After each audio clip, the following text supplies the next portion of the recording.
Okay, Hangout live on air, apparently. Now to do the usual, open up my chat and make sure that's all happening. And then I'll go, yes, look, everyone's been waiting for me to start, apparently. Okay, well, that's sorted then. And I did that mistake again. That's all right. Okay, there we go. Okay, wow, wow, you're all anxious. Look at all of these people. Rory and Luke and Tendai and Mike, the musical aviator. Yeah, okay, here we go. We're all the Haps. How are you all doing? Gratifying to see people arriving early for chat. Yeah, let's see what we can do tonight. Have a bit of fun. Get crazy. Hey, Noble Wolf. How's it going, bud? Yeah, I was hoping AZ might come over. I talked to him a bit earlier. It's unfortunate. His granddad died, and so he's not feeling very social, which is understandable.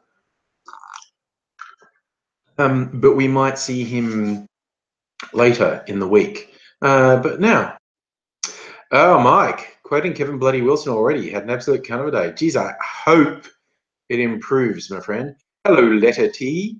Yeah, really shitty days. But I had a reasonably good day. I was talking, YouTube-y projects with a few YouTube friends. And so there's stuff happening there. But yeah, now time to chill out and hang out. And yes, and I know everyone will pass on their best wishes to AZ while he's feeling down, and I will let him know. And he does. I always have to tell people when they leave nice comments for AZ, either on a live stream or a video. I do tell him, he does see them, and he really appreciates it. So yeah. Oh, Musical Ava, new The Expanse novel arrived. Cool. Oh, okay. That's a novel based on the TV series The Expanse, or is the TV series based on a series of novels? I do not know. Yeah, God, I have to get on to some reading sometime soon. I read some comics today. Yeah, while I was in the city, I happened to go into the library and was reading some graphic novels. Hi, Ping Machine and Poobie. How are you all doing? Okay, yeah, I've heard the Expanse TV series is pretty good. I didn't know it was originally a series of novels. Yeah, I'm trying to think what I have lined up to read next. I still have boxes of books from when I moved that I haven't unpacked, and there was stuff I was going to read that is still in boxes. Tendai, Bob's gone, though he wasted everyone's time with a speech. I don't know who and what you're referring to, Tendai. Bob and his speech. I don't know. I'm sure you can enlighten me. Hey, Patman, how's it going? So much has been happening, and hello to you too, Celtic King. Nice to see everyone dropping in this fine Tuesday evening for me. I guess for some people it might be Tuesday. Oh, right, Robert Mugabe. Yeah. Oh, Mugabe's a fucking idiot, and and he was a war hero. Like the Rhodesian regime really needed to be overthrown, and Mugabe was, at the forefront of that, and so he became president, and he fucked everything up. He just became a despot, and he basically destroyed the country with stupid policies, corruption, and cronyism. Really, Celtic King, you fucked a midget. I believe they like to be called little people, and they prefer to refer to it as making love. So, you know, just clarifying those points for you. That was like 8:10 and it's still broad daylight outside. I mean, I could go and sit outside and do this, except then it would get dark in about half an hour. So, you know. So, yeah, I don't necessarily want to do that. Oh, I should bloody share this link around is what I should do. While we're talking, I'll go stick it on Facebook. And join me for a live video stream. I'm sure some people can type and talk about something they're not typing and not have it interfere, but I can't.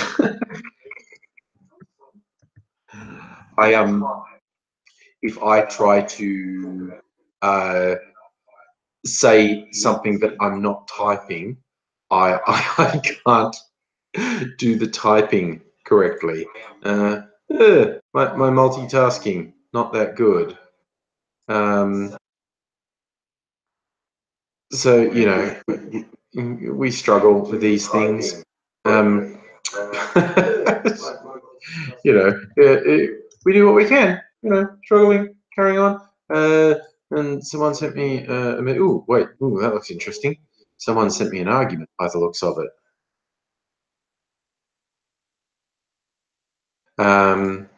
Or is it an argument? Ugh, okay, that looks dodgy as hell. People.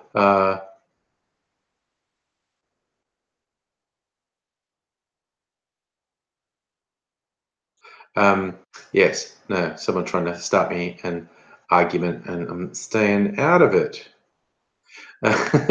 So, what else has everyone been happening? Oh, it's a busy old world, isn't it? Like lots of things happening.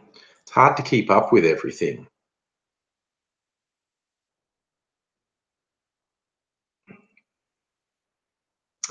Oh, Mike, your mum does the speed typing and conversing. That's one thing. It's hey, Rukusan, how's it going? It is I was sure what was I going to say? My brain go back. Oh, the skills of being able to do stuff. One of the most amazing ones I ever heard was someone who's doing radio work. This is for ABC Radio. We're doing an interview, and the on-air presenter, he was talking to a guest that was in the studio, and in his headphones, in one ear was his producer telling him how long he had till the next break and running things in there. The other ear was someone on the phone who was coming up the next thing. So there's so he's got one set of information going in here, one set of information going in here, and he's talking to someone here. Man, how to keep your brain together with that sort of stuff, I don't know.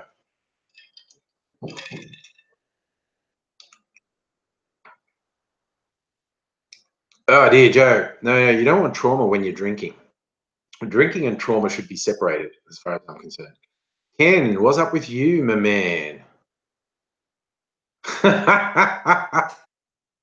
Rika said, it sounds like a dangerous thing to do, to meet up with angry people with big heads and have lunch with them. I don't know what could go wrong.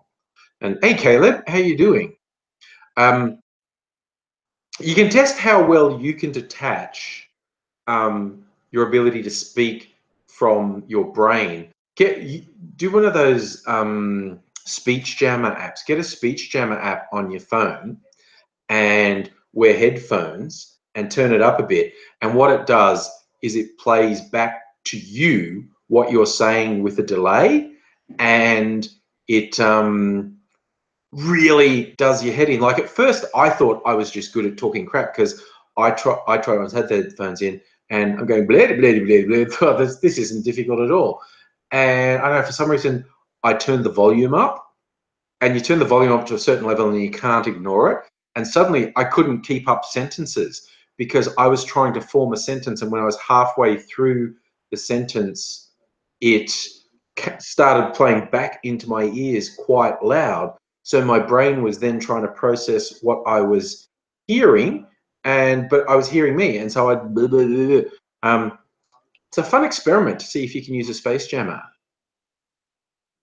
Oh, Joe, good. You did some EFT for your anxiety. I'm like, man, it really works.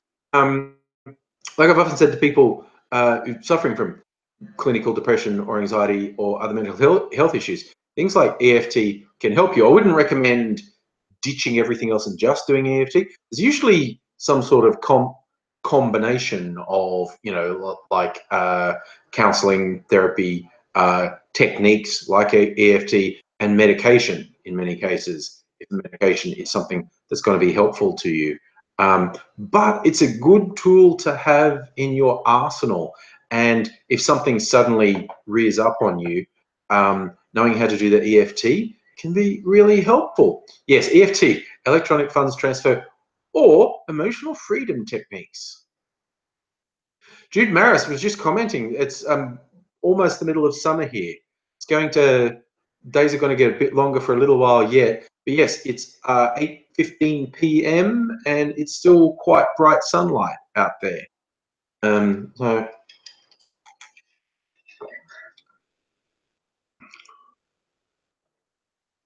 oh, Mike, I like that idea. Putting reverb through your monitors and singing out of time harmony with yourself. That's cool. That could work. Because yeah, I actually like that style of performing that's become popular in the last couple of years, where the person uses like loop pedals and whatnot, and they do their own accompaniment. Like they do a beat and they do a harmony, and they record them, and that plays back in a loop, and they sing over it. Some people are really good at it, and it's quite impressive to see someone who's quite a virtuoso with those loop pedals, and they end up accompanying themselves in a live performance. It takes quite a bit of practice, I think, to get that working, if not flawlessly, working very well. So yeah. Musical Aviator, daylight in Tassie till 9:30. Yes, well, you're further south than us. As I say, we keep going to Antarctica. They get 24-hour sunlight. Ricky said, have you tried doing that? You think you should have it? Ping machine, that is related. Tickling relies on an element of surprise. That's why they say you can't tickle yourself. But that's an interesting concept, some sort of delay robot. So you do a movement, then the robot does it a bit later. So, yeah. Yeah, Mike, I know you can do it with DJ programs and mixes. I like people who do it live. That's pretty. So, Toby, you're installing a speech jammer as we speak. I suppose. I mean, I could try it live. I go get my earbuds, and you see how I can't uh, maintain a sentence. Although you won't know why. I could do it. But yeah, well, that's an interesting insight, Joe. Psychopaths can tickle themselves if they do it when they're not expecting it, I guess. Who knows? Was that line? This just reminds me of the line from The Hitchhiker's Guide to the Galaxy, how learning to fly is really easy. You just throw yourself at the ground and miss. And the key part to missing is being distracted at the vital moment, like just before you're sure you're going to hit the ground, you need some distraction. So you can't do it yourself because you can't distract yourself, and do that. Is that Rukasen? Kaki King. I think first person he's not so much doing the effects, but he does a lot of it now. But the first time I saw him, he wasn't doing it so much. A guy called Reggie Watts does really good and funny live performing, and uses stuff like the bloody loop pedals. He's always worth watching if you've seen it. Oh yeah, Jude, the 20 questions. You know what? Speaking, I was saying earlier, I've got stuff in boxes. I was going through boxes to do stuff, and I found the big 20 questions machine. And I thought, hey, if this is working, I can do it again. And it wasn't working. But I, like you, miss them a bit. I find myself that I've got to try and remember when I'm near a game shop to try and get a new 20 questions machines. I know people have suggested the Jack games, whatever that's called. The people who made You Don't Know Jack have games I could play live. I get around to that at some point.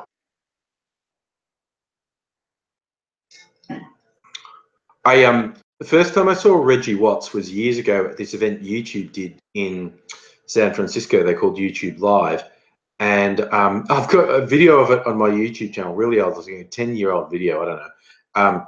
I'm walking around everything that's going on, trying to see YouTube stars basically, and I was making fun of some of the entertainment. And when Reggie Watts started, I thought he was a beatboxer. And I'm going, oh yeah, beatboxers, that's now unhappening. We really need another fucking beatboxer. And I was walking away from him, and he was starting that early famous song of his, Fuck Shit Stack. And I was about to walk away from him, and he just, the rhythm he goes, verb, noun, adverb. And then he says the line, yo, where my gerunds at? And I thought, okay, that's an unexpected line. And then he started, and I stayed and videoed the song. I was really glad because it was really good. And yeah, it was the first time I'd heard of him, first time I saw him. And yes, that classic song of his, Fuck Shit Stack, is very funny, with lines like, I like women. I like the concept of a woman. I like to take that concept and reduce it to an object. There's a lot of wordplay in Reggie Watts stuff. Oh. Okay, look, I'm going to go get my earbuds, and I will try and do a voice jammer, and you'll see how badly I fail. So you just get, oh, it looks nice out there. It looks nice out there.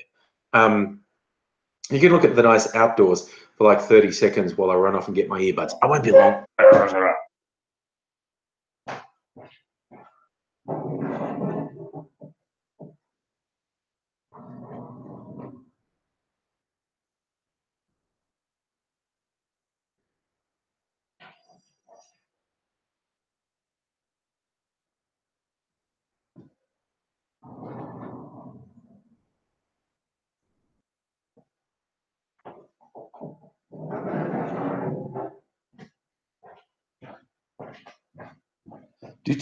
Okay, I got my earbuds.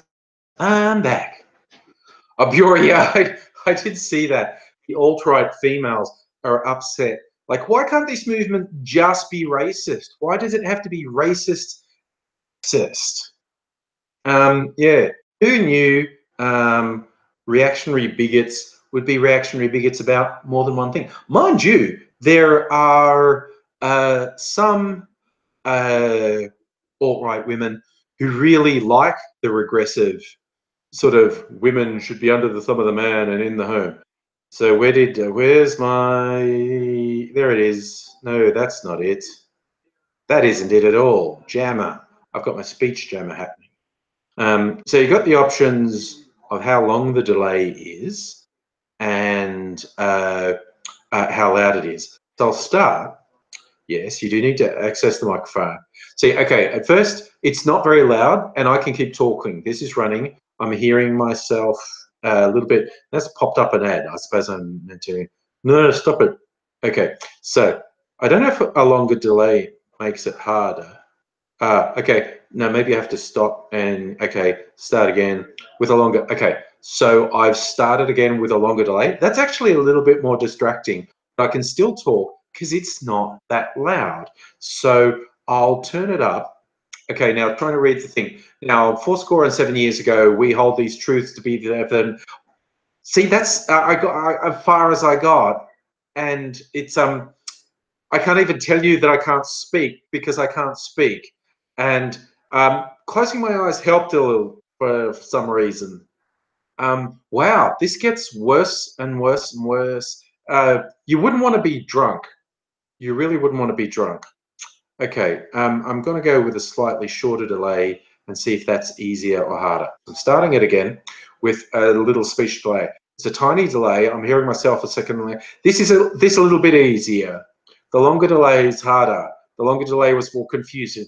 Even though it is really weird hearing myself a second later, it's a bit easier. Okay, that's a good experiment. So, okay, so if I go on the longest delay, will that be even harder? We'll try that. So it's on the longest delay, and wow, okay, yep. Okay, yes, this really does make you sound drunk, and it would be worse if you're more drunk. And I'm really trying hard to think of something intelligent to say, and it's very, very hard. That's it, Ping Machine. It's like a satellite to your own brain, a satellite delay to your own brain. I'm just trying to read words that are in front of me, and it's really hard. Fury did a long comment. Okay, we need to destroy the colours and the faggots, but I'll be damned if I'll be treated like a second class. So I almost said it. Oh man. Okay, so yes, speech jammers. They're fun. You know, I got to the stage where I almost said a whole sentence and I thought I'd beaten it, but no. Then my brain went, no, what's going on? And that was the end of that. Oh, it's bloody hell. Even when I took the earbuds out, it was still going. I got tongue twisters. Okay, no. Go default.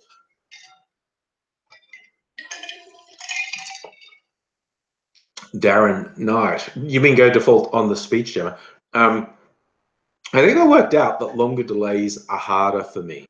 Default delay they put in on it was not that hard for me, but when I put a longer delay on, it was much harder for me. Voice changes are fun, definitely. Ruxan, I think you're right. You could practice that and get really. You practice anything and get better at it. So yeah, you could. I mean, oh, we're talking about voice changes. Does this have voice changes?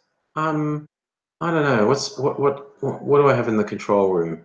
No, it's volume. Oh wow, what did I do there? I think I did something really weird. Don't think we want that. Really don't think we want that. Screen share, no. Chat, no. Because I'm not doing chat in there. Weren't there effects on this at some point? Ooh, wait, what did I do then? No, okay, whatever. Forget it. Forget it. It's over.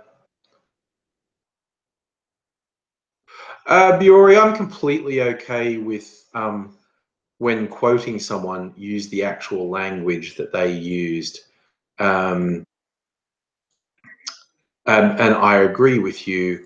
I would only say it when I'm making fun of someone.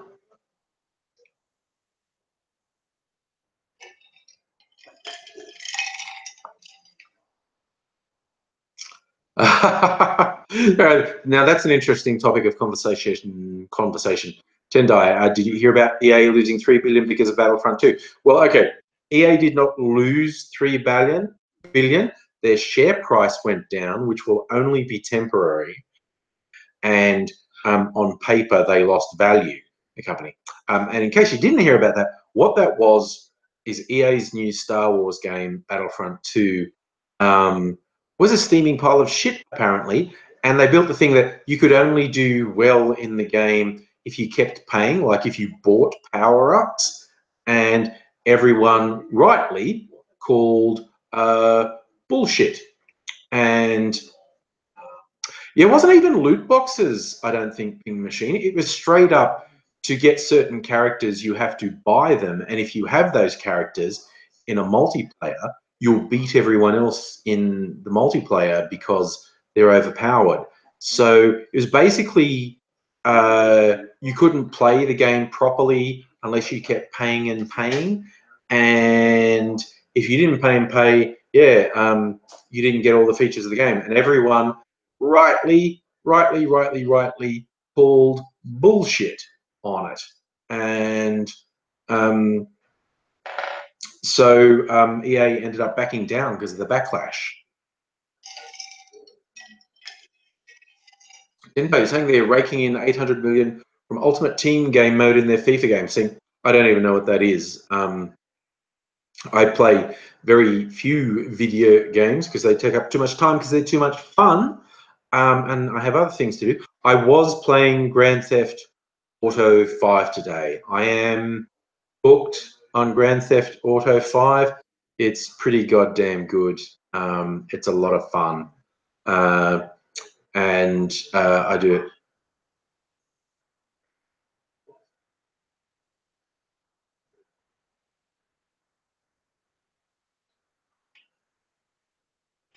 Yeah. Okay, Joe. I was just saying your point a little bit earlier, Joe. You're saying that if people from the rainbow take back words like faggot and poofter, which a lot of people do, will end up with less power. Then you get the interesting thing of a piece of shit like Milo Yiannopoulos, who's in Australia. He was in my very own town last night, probably still here somewhere. He's a piece of shit. And like he called, when he did his speaking tour in the US or the UK, called it the dangerous faggot tour. It's like, it's not so much taking back the power. He's subjugating himself to bigots. He's pandering to bigots. He's telling bigots they're right to say things like this because people are too easily upset. I mean, he is such worthless garbage. But it's just like, he's an empty shirt. He's just there's nothing to offer apart from I say outrageous things. So yeah, he's just sad, pathetic, and it's so shit. Like he had a big audience in Melbourne, a couple hundred people, and yeah, the report I read of it, it's just like he's just pandering to these horrible racist people because the crowd in Melbourne, by and large, weren't any sort of hipster alt-right crowd. They were just like boring bigots, and they just were really happy to see someone on a stage saying hideously racist, sexist things because it makes them feel better. This is it. We've got the mainstreaming of extreme bigotry now. That's when people saying like, "Hey, you shouldn't punch Nazis. You should debate them." There's no debate with someone who preaches Nazi ideology. There's no debate with someone who's talking about racial supremacy and genocide of non-white races. There's no debate to be had there. They just need to be shut the fuck down. I read that there was a plan to have a Wolfenstein tournament outside the Milo visit.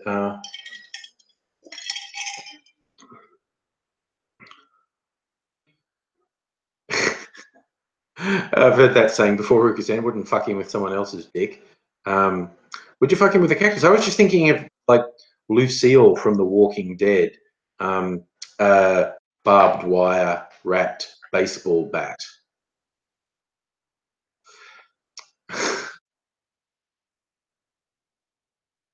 Okay, certain people, I have no idea if their username is trolling or if they're actually that fucking pathetic. And the username Alpha MGTOW is either someone trolling, trying to get a reaction, or the saddest motherfucker on the planet. Roxanne, I have played Wolfenstein and I'm really shit at it. I have to practice with the PlayStation controller for the shooter games. I'm just as bad at Doom. I was trying Doom and Roxanne, like the aiming thing, I'm so fucking bad at it. I don't know. I think I need to play with the sensitivity on the controller and get one that works for me. I'm so fucking bad at aiming. So I die really quickly.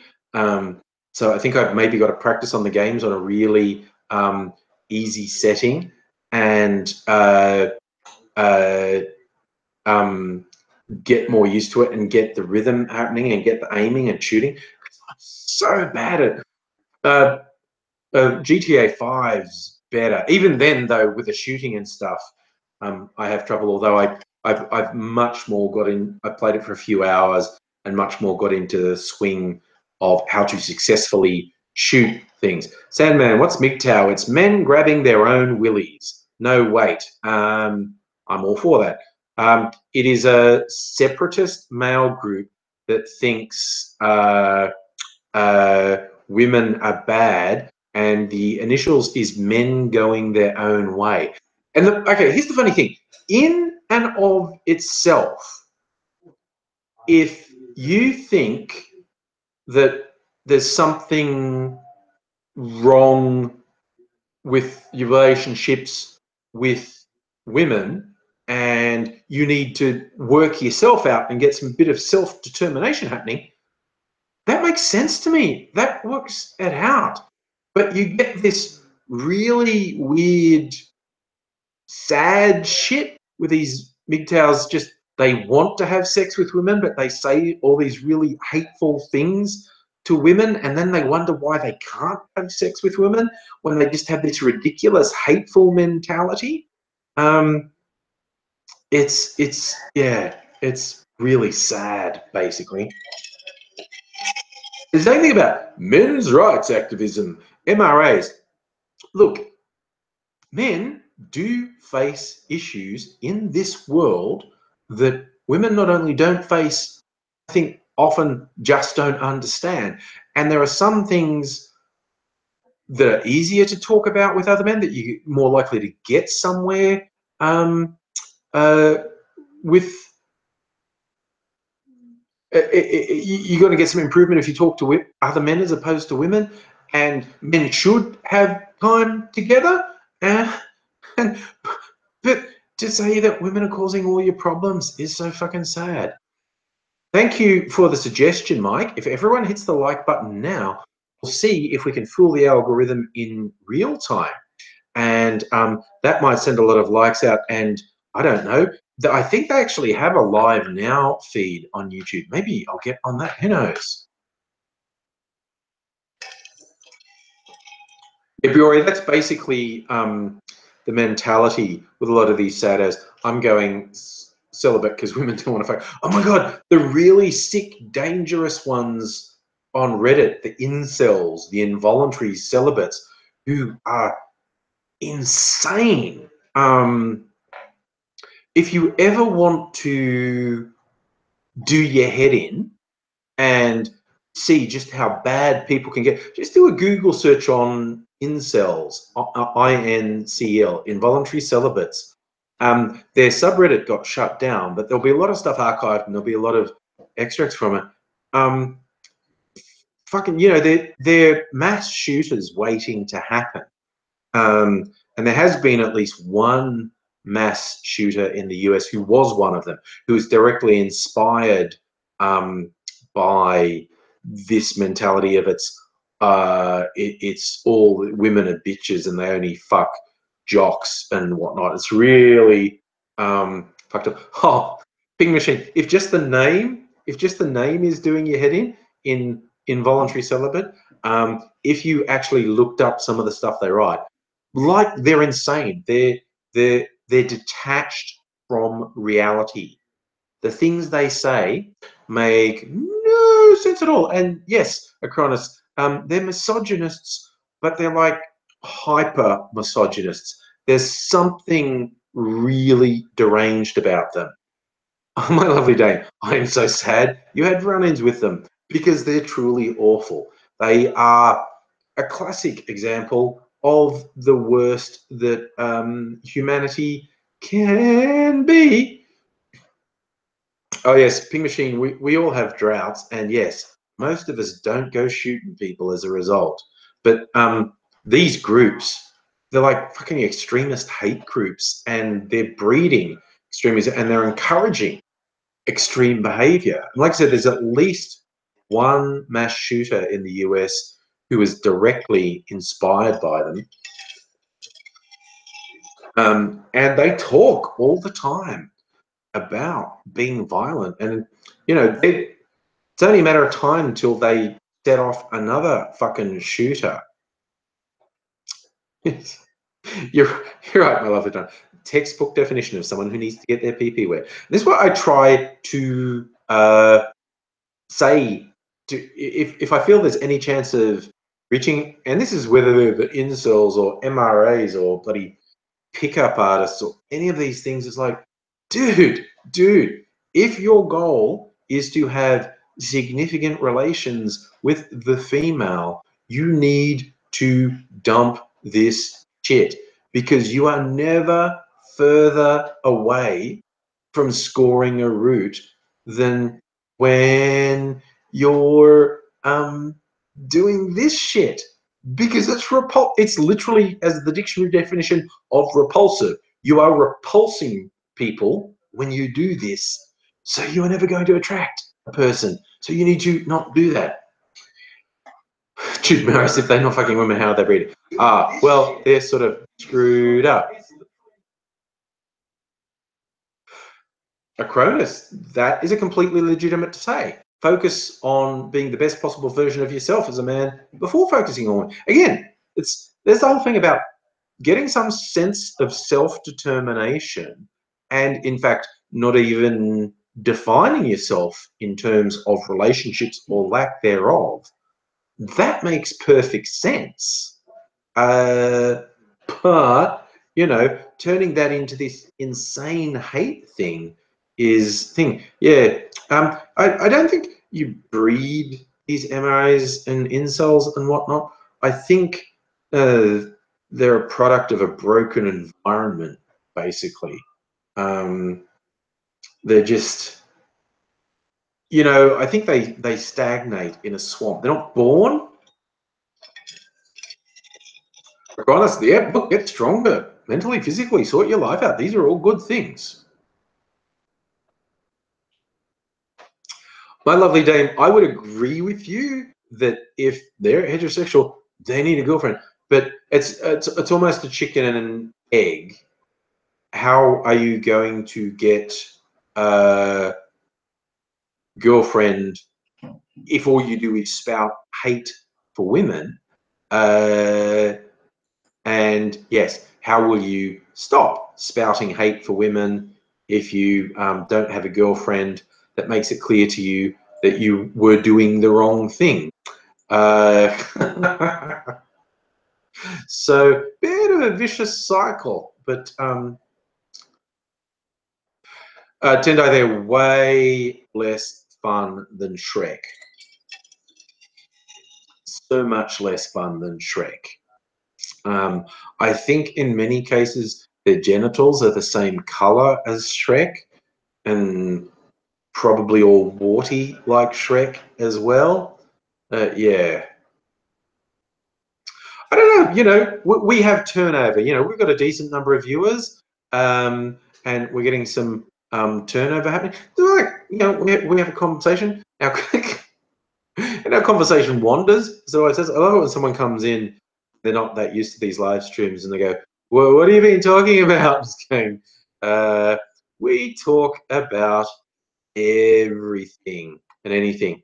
And oh, moldy pudding. See, this is one of those times where I can see the conversation going really awry.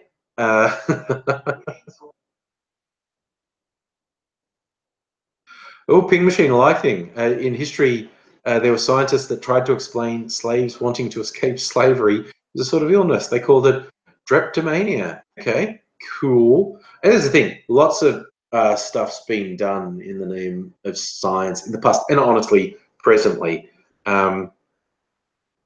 It's like discovery.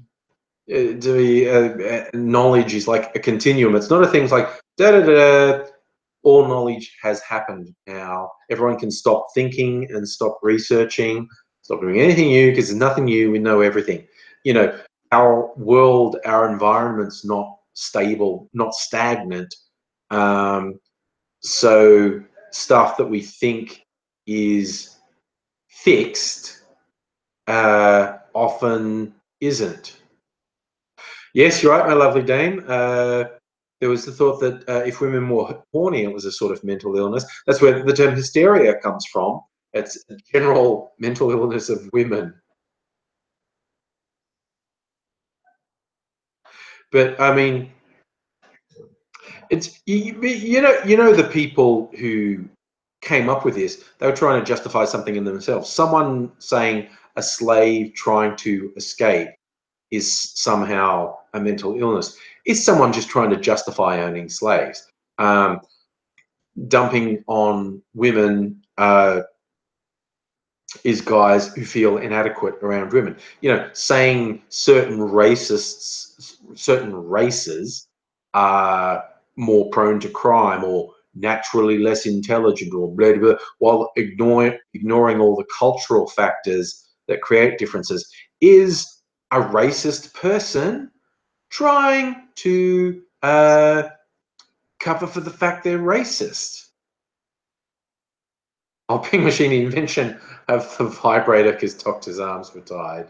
Oh dear. Yeah, yeah. Facial massage. Do you remember who's ever seen them advertised in a magazine as facial massages or back massages? Vibrators, and a woman with a vibrator on a cheek or on a neck going, oh yes, that's exactly what I needed. Everything's better. What? Who is using that on their neck? Like, oh yeah, I'll just massage my head with this penis-shaped vibrating wand. What the fuck? Yeah, and you're right. Yeah, my lovely dame, they still do. You can still find these ads, and sometimes now they'll call them a personal massager, but it'll still the pictures will be someone massaging their foot or their neck or something. Like that's not the bits of the body that this is used to massage. I thought we'd all come to terms with that. It's like in one episode of Mad Men. They dramatized this thing that was a real thing. It was this product that was marketed to women to help them lose weight. And it was like a corset undies thing, and it had electrodes in it, and you plug it in, and it did little electric impulse things, and the muscle contractions were meant to help you lose weight. You know, because your muscles are doing this. And they even advertise weird shit like this on TV now. But in this, Peggy in Mad Men is sent home with this kit to see if she thought it worked. Why do some women really like it? And she puts it on and plugs it in, and has an orgasm from all the stimulation. And then when she tries to explain it to the guys at work the next day, I think I know why women want to use this now. What's that ping machine? Mate of yours, a terrible mate. Found a vibrator in a pub, went up to the female friend you, and in behind her screaming, aha, so that's where the G spot is. Okay. Yes, okay. Yeah, Jim Jeffries special where he talked about how he and his brother used their mother's vibrator as a back massage. Look, you definitely can massage with them where they vibrate and they can feel good. It's just that that's not the only parts of the body they get used to. Oh, Mike, the Hitachi personal massager, which a lot of ladies say is the most amazing personal massager. But the Hitachi company refuses to market it as a sex toy. They just keep asserting, no, it's not a sex toy. We're a respectable Japanese company. We don't make sex toys. This is a personal massager. And by all accounts, the Hitachi wand is a fucking industrial strength massager. Like, it's a really big handle, and it's got this little bulb on the top, which is the bit that vibrates, and it's like, you know, it's like a fucking power tool. Like, oh, so I hear. So I hear. And I'm not being coy. Don't actually have one.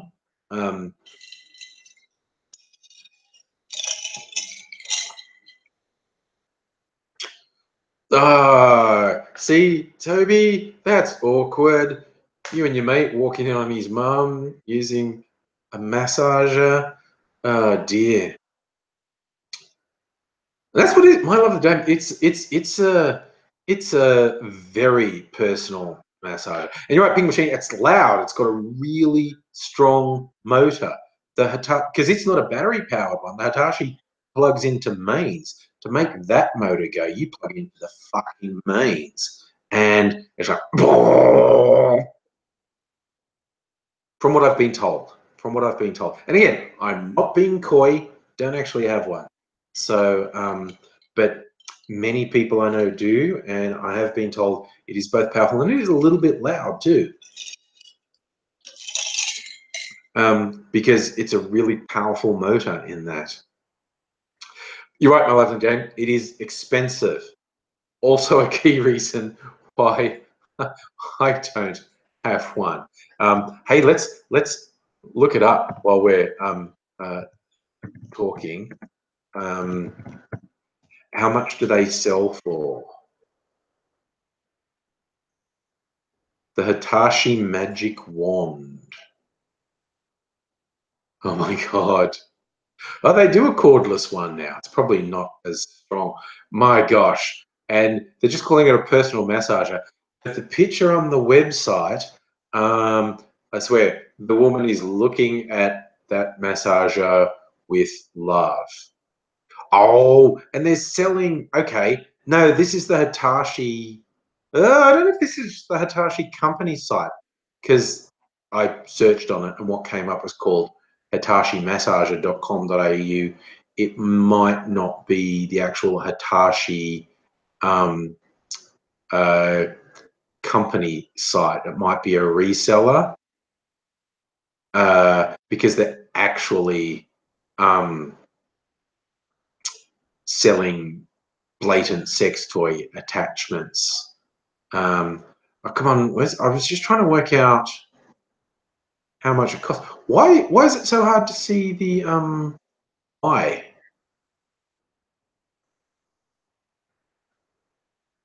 Okay, attachments cost $30.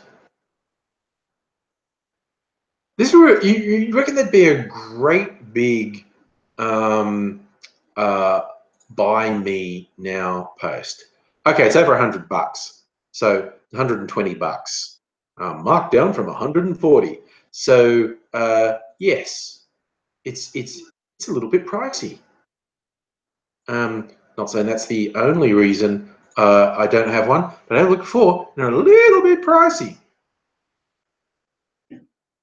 Using incognito mode. No, Tendai, I want to get lots of personal massager ads now.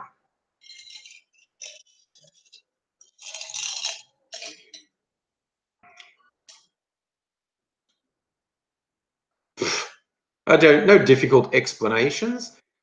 A bunch of targeted advertising popped up when I was browsing. Mrs. Angry wanted to know why. So I was looking at the Hitachi massager site.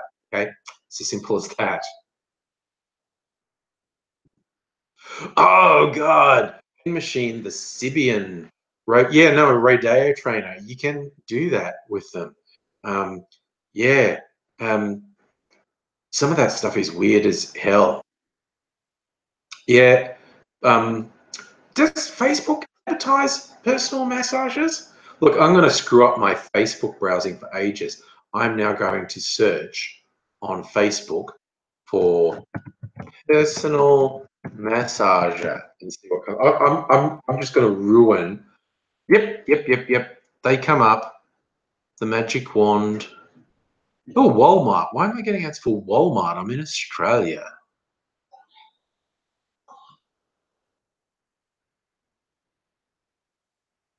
Yeah, okay. So I just messed up my Facebook advertising for a while now.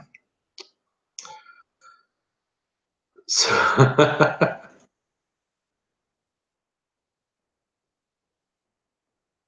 oh dear. Well, you know, I love playing things.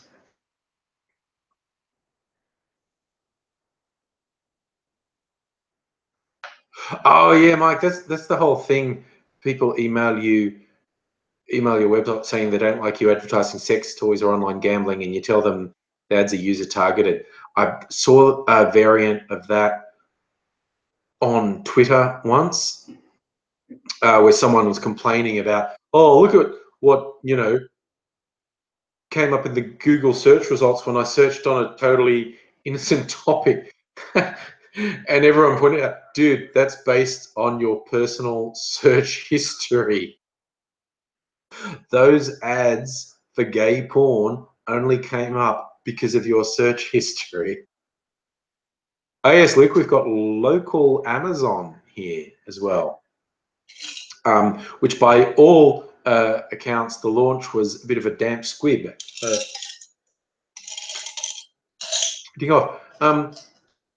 And while I'm on the topic, that's one of those bits of language that people mix up. I saw this the other day, someone talking about a damp squid, as in related to octopus, because they didn't know the actual term they were meant to be using. The proper term is damp squib with a B, and it's a reference to a type of firecracker that was sold in the UK. It was called a squib. You light it and it goes bang. But if it was damp, if it was wet, it wouldn't go off. So that's when you say when something's a non-event, when something is a disappointment, you say it went off like a damp squib. Yes. So, you know, it's very important. There are days when I want to spend my whole day on Twitter just correcting people who use the wrong language. But that would make me a dick. So I don't do it. But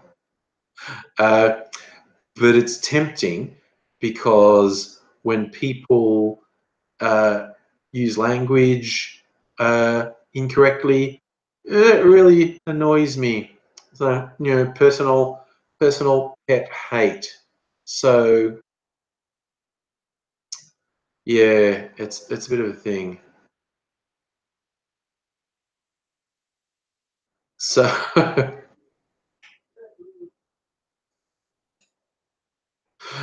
Jude Maris saying your search history reveals you to either be a chef or a coroner, or maybe a connoisseur of human flesh. Who knows? Biore, I have to admit, I ignore Trump on Twitter because the media are going to force his most obnoxious tweets down my throat anyway, so I don't need to follow him on Twitter. Hey, look, who's noticed my T-shirt? This is one of my T Fury Doctor Who T-shirts. That's Matt Smith regenerating, but the bits here and here are light reactive, so they glow in the dark basically. So if I go outside into the sunshine and they absorb a bit of light, then when I go inside, it all glows up like it's regeneration energy. It's a really cool shirt. I've got so many Doctor Who shirts from T Fury. It's ridiculous.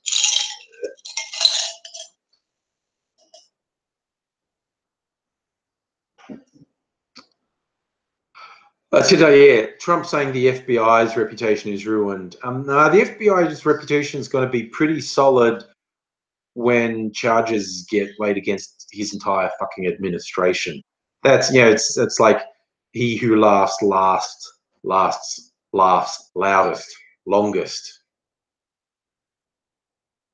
But yes. Well, is it Ping Machine, you're saying you thought it was the Doctor with Sauron's helmet? T Fury does tend to do mashups. They're rarely just one thing, the designs on the T Fury shirts. Like I've got a Doctor Who one that's a mashup of Doctor Who and Where the Wild Things Are. You got one that's a mashup of a Dalek and Shadow of the Colossus. So they off. This one's not really a mashup. It's just showing off their glow in the dark ink. Jude Maris, you're right. He hopes to ruin the FBI's reputation. He's been trashing the FBI. This is what does my head in. Like, Trump is so obviously divorced from reality. Like, because he's an absolute criminal, right? He's just doing a shit ton of criminal stuff. And you would think if you were a criminal doing criminal shit and you were the most watched person in the world, you tone it the fuck down because everyone's watching you while you're doing your criminal shit. But to antagonize the law enforcement and intelligence communities, like to antagonize the FBI and the CIA when you're doing a metric ton of criminal shit, is so stupid. Like, what the fuck? How did he get to be so stupid? How does he think just being this blustering bully is going to work? Being a blustering bully to the FBI and the CIA is going to make them go away? What the fuck? It's just like, they're just taking their time. Mueller and his investigative team just taking their time. They're getting all their pieces in place. They're not doing anything too soon. Everything in its time. So when they snap the trap shut on people, those people are caught and can't get away. If you act too soon, you tip your hand and you give people a chance to get away. But they're just really calmly, slowly, methodically putting all the pieces in place so there's no escape. And Trump just keeps making it worse for himself.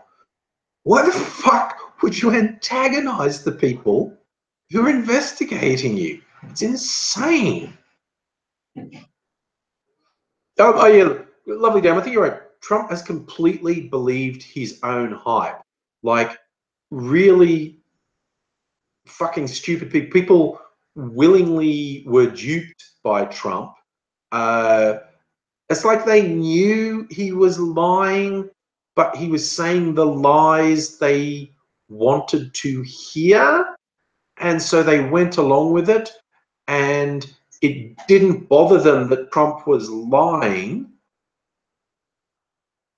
But because he said the lies they want to hear, they went along with it. And it's just like, what fucking mentality goes along with such blatant lies just because they're the lies you want to hear? Everyone falls for it. Everyone gets sucked into ideology. In politics, you're always getting people who follow the party line as opposed to objectively looking at individual things the politicians are doing and measuring them on their own merits. But holy fuck, Trump supporters are a very spectacular form of stupid. Zubiora, you want to describe Trump in anime terms? He's a celestial dragon, descended from riches and influence. Just a waste of space, little shit. It's yet to be punched out. You're saying it's like Campbell Newman. Went for your electorate of Ashgrove. Literally 60% of the libs praised him before he got in. Then he started shitting himself. They bailed. Yeah, Campbell Newman was a bit of a loser as well. Fair point, Jude Maris. Being duped by Trump is like claiming you were duped by the masked gunman and the bank. Trump did say exactly what he was going to do. Except no, he did lie to them on some stuff. He lied completely about, I'm going to create jobs for Americans by American, while his own company outsources everything, only buys stuff from China. You know, it's ridiculous. Lovely day. Your mum's a Trump supporter. You just get ready to stick her in a home. Well, you know, she's asking for it, isn't she? I mean, some people might say you're a bit harsh, but it's like, she's asking for it.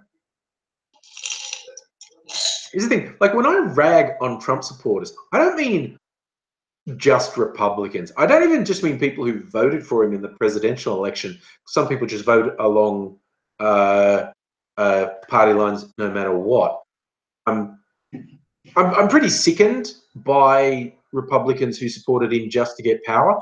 But now, with everything that's been revealed, people who just still say they are actively supporting Trump. Trump is the best president ever. Trump is awesome. Fuck those people. Fuck those people so hard.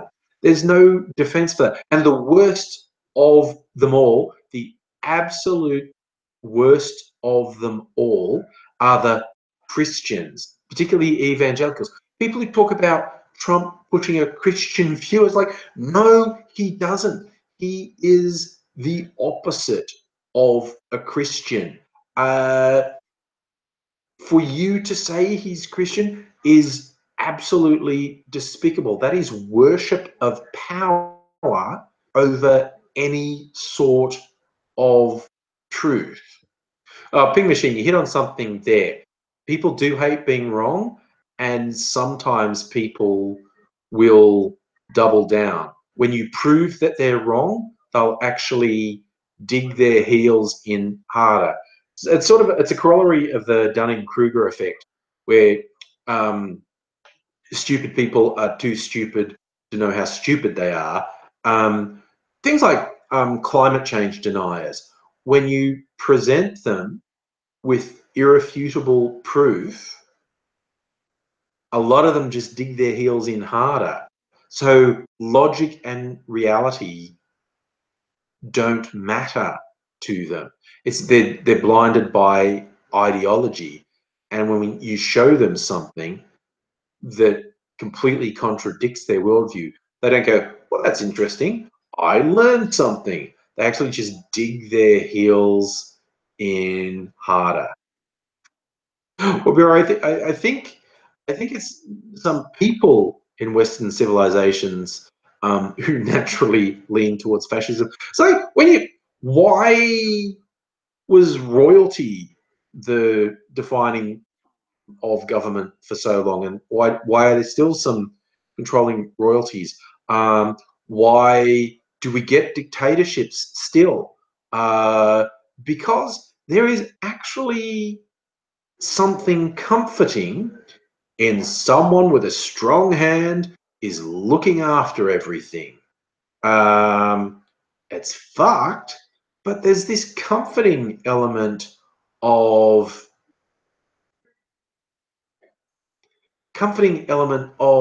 well, you know, that strong man at the top, he's keeping everything in order. Oh dear, Mr. NRA. It isn't slowly changing over time. Hard to know. What's the ice? None of that makes sense, dude. Like, this is something that has been conclusively proven by the scientists who study climate, that since the Industrial Revolution, human activity, mainly the burning of carbon, has had a drastic effect on the climate. Temperatures are rising, and we are facing potentially catastrophic results. And it's real, it's caused by humans. There is no natural corollary in history. There have been changes in climate that happened over millennia in natural terms, and those changes have ended up being so extreme that things that lived in the cold climate died in the hot climate. And things that lived in the hot climate died in an ice age. But what humans have done in about 100 years has no parallel in the history of Earth. It is irrefutable. There is no science. It's the thing, Mr. M, we made it worse to the point we stand a very high risk of killing ourselves, and we need to sort our shit out. Human-caused climate change is orders of magnitude worse than any natural cyclical climate change, and it has definitely happened over the millennia. Really quite radical changes in the climate on Earth, but those changes took millennia. We've done in 100 years some really fucking bad stuff, and we're probably already past the point of no return, and all we've got to look forward to is a generation or two of a Mad Max hellscape before humanity just dies out completely, and I don't know, then in another couple million years some other life form evolves. And we're probably... That's a scary thought, isn't it? I probably said something so depressing because I've got nothing to drink. Maybe I should get some ice to drink. That's what I should do. There you go, Matt Smith. All right. Let's go here. Get some ice.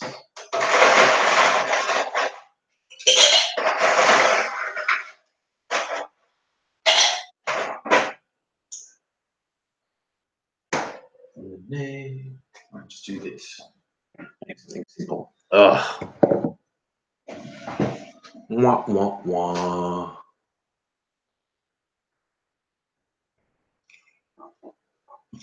Mr. MRA, gotta have hope. Look, I think backed against the wall, you never know what humans will do. But I don't see much hope of any radical change happening until millions of people die and the global economy crashes. And then maybe some desperate stuff will happen, and something will barely save humanity. But millions of people will die first, probably brown people.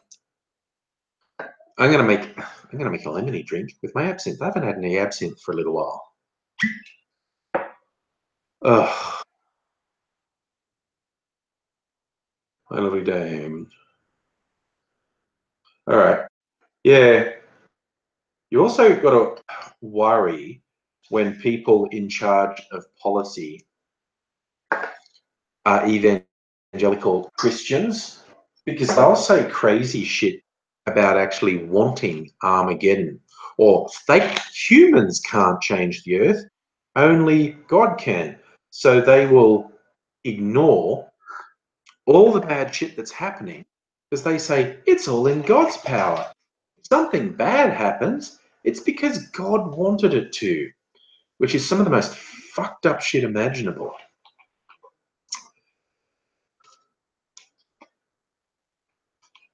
My lovely Dave, I love the pop of the cork too. I keep these bottles. This particular maker is my favorite. Jacques Soreau. It's a French absinthe. Is it French? Product of France. But they make it in colours. Green is a traditional colour for absinthe. Absinthe is traditionally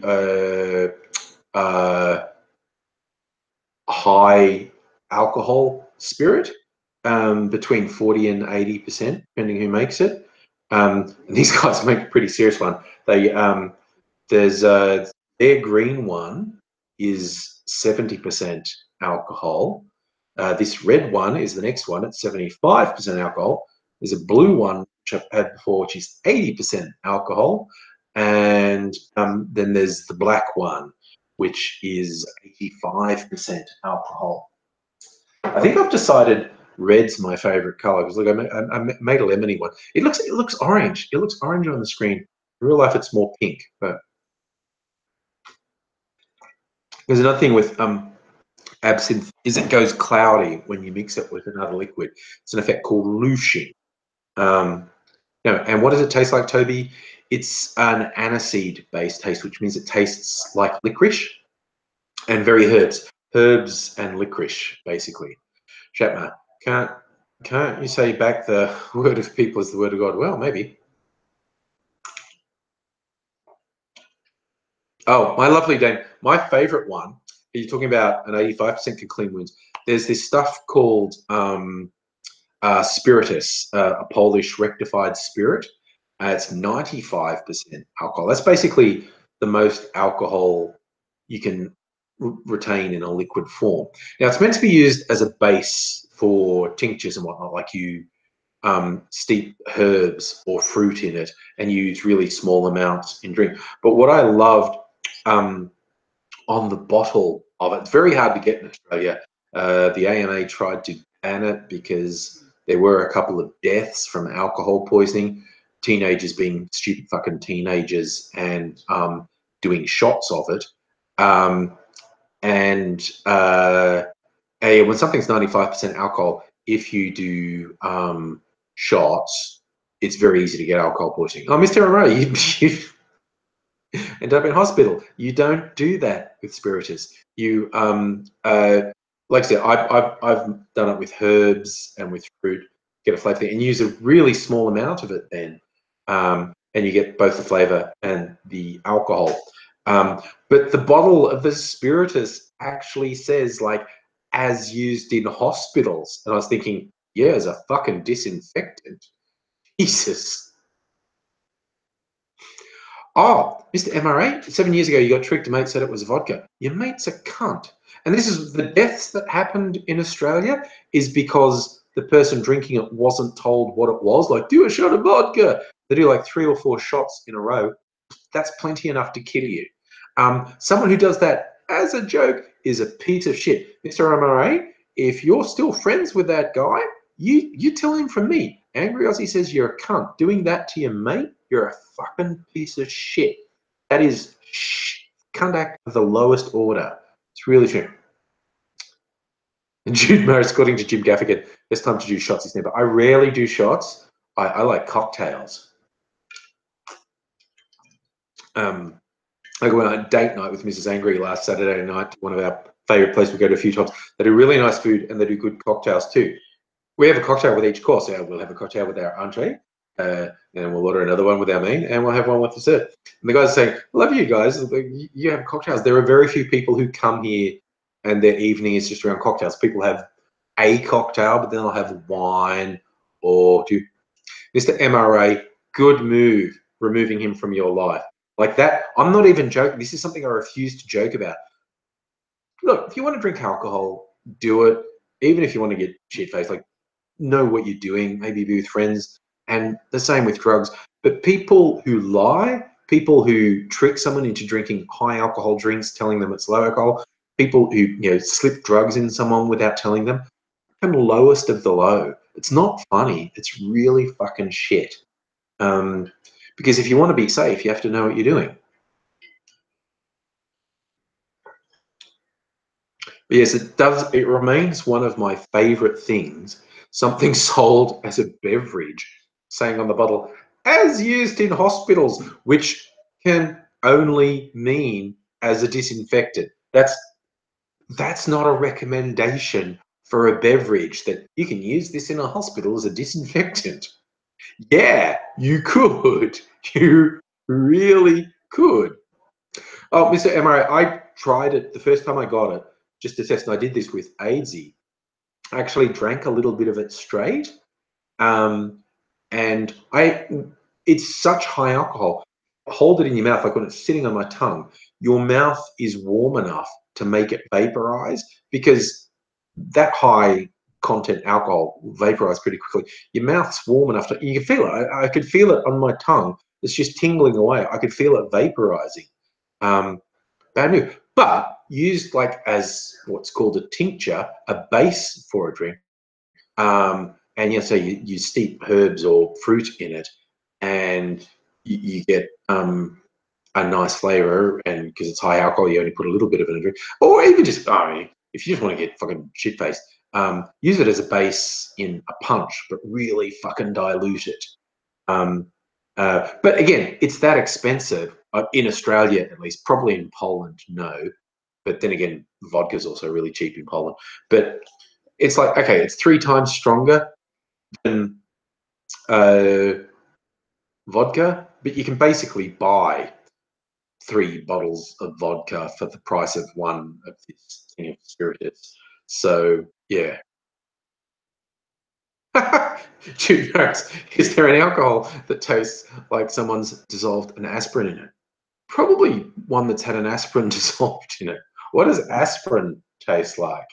It doesn't seem like an effective effective marketing plan. Hey, our alcohol tastes like aspirin. You know, maybe one of those people who's planning ahead for a hangover and trying to head it off by putting an aspirin in your alcohol. Bitter. Well, there's lots of bitter alcohol. Gin's a bitter alcohol, but even more, particularly the Italians love their bitter alcohols. Things like Aperol and what's the other one? Oh, what's it called? I'm trying to think. They're really bitter Italian spirits, almost a liqueur. Campari. Campari, I think that's what I'm thinking of. Oh, Mike, you got your internet back. That's good. I'm glad you're back with us. Lots of people like gin, my lovely dame. I'm not that into gin. I don't really dislike it. Mrs. Angry likes a good gin and tonic. I'm trying to look up. Is it Campari? I think it's Campari. Yes. Okay. Campari is this really good thing. Tell you a funny story. Many years ago, when I was dating, Mr. MRA, Aquavit from Denmark. I think Aquavit from Denmark can be super high alcohol, depending who makes it, almost as much as spiritus. But Campari is super bitter. Some people like it by itself. It's often used in cocktails to mix it up, have a bitter edge on a drink. Like if you're putting something really sweet in it, put something bitter as well to take the edge off, and they sort of balance and contrast one another. Anyway, back when I was dating, which was a long time ago, because I've been with Mrs. Angry for like 12 years now. So, you know, I haven't had to date in that long, which is fucking awesome because dating is shit. But I'm out on a date with a lady. She was a nice lady. We were having a nice night. And we're in a bar, and I don't know, we're on in like the Italian part of Melbourne in Carlton, Lygon Street. And we stopped the bar. Let's have a drink while we're here, while we're chatting. All right. I was looking at what's behind the bar. What do I have? And I don't know. I thought I was being sophisticated or whatever. I thought I liked Campari. I had some memory that I'd had Campari and liked it. This is not actually true because it's really bitter if you just have it straight. I just ordered a Campari and she ordered a wine and Campari. So I'm chatting away and I take my first sip of Campari and it's fucking horrible. Ooh, wait a sec. What's this? Hello.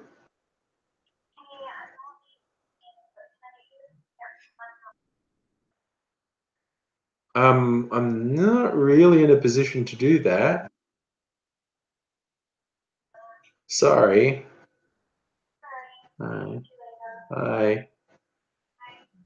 Who knew? Someone wanting a lift, and I'm not really in a position to do that. So that's not going to happen. I'm going to try. Anyway, so Campari. I'm on this date. I'm trying to appear sophisticated, and I have a mouthful of this Campari, and it's fucking awful. It's so bitter, and I'm just like, But who, right, when you're on a date and trying to impress someone, saying, "I'm sorry, I made a mistake. I thought I liked this drink, and this drink is gross. I'm not drinking it," because you'll look like an idiot. And you're on a first date. It was the first and only date with this woman. When you're on a first date, you don't want to look like a complete idiot if you can avoid it. So I've had one sip of this drink, and it's like the worst taste in my mouth ever. I'm going to have to drink this whole thing, which is awful. And I can't even get a side drink because that will look weird. So I'm just going like, oh my God, how long is this going to go on? That was so stupid. I'm so shit at dating. Yeah, Toby, Miss Angry, she's 20 now. She's coming back from work and wanted me to pick her up, and I can't. Timothy, what do I think about the Detroit Become Human game child abuse controversy? I don't understand any of that sentence. I've not heard about that. So I'm doing a Google search. Right. I think you probably should have put a comma in there somewhere. Okay. So there's a game called Become Human, or Detroit Become Human, because it has domestic abuse in it. Okay. We see Android housekeeper thrust into an uncomfortable domestic abuse situation. She's charged with taking care of a young girl who's attacked by her belt-wielding single father. All right, and some people are saying that's bad. Okay, well, I don't know who's making a drama out of that. I'd not heard of it before. I'm not that heavily into gaming. And there's like, okay, I started playing Wolfenstein, and it's got this whole backstory bit where BJ Blazkowicz was abused by his father. And as a Mrs. Angry, who's a counselor, psychologist who actually deals with abuse victims, she's like, this is shit. Why are they using abuse as a plot device? They do. Game developers use trauma as a crutch for character development. It's like they can't be bothered explaining character development. So let's have the female figure be a rape victim. Oh, let's have this guy suffer domestic abuse. Or let's have this person have father issue. It's like game developers have a tendency to use abuse as a crutch for storytelling, for character development. Like, oh, I don't want to go to all the trouble of explaining a character. I'll just go, oh, they were abused. That explains everything.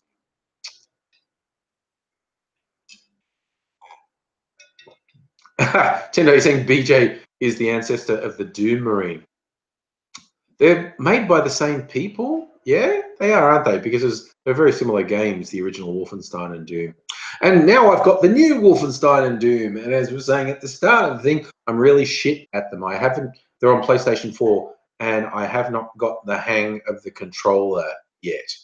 But I want to. I particularly want to get good at Wolfenstein, and maybe even do a Let's Play video on YouTube of me just screaming, die, you Nazi fucker! Die, you Nazi motherfucker! Die, Monopolis! Die! Die, alt-right motherfuckers! Die, die, die! You know, that's just me. You're right. That's exactly what they do at My Lovely Day. It's recognizable, creates tension, people get talking, but it's lazy. It's super, super lazy. Game developers want to be taken seriously. They need to get less lazy. So that's the thing. Tendo, what will they do for the sequel of New Colossus? Who knows? Because New Colossus is actually a sequel to the New Order, isn't it?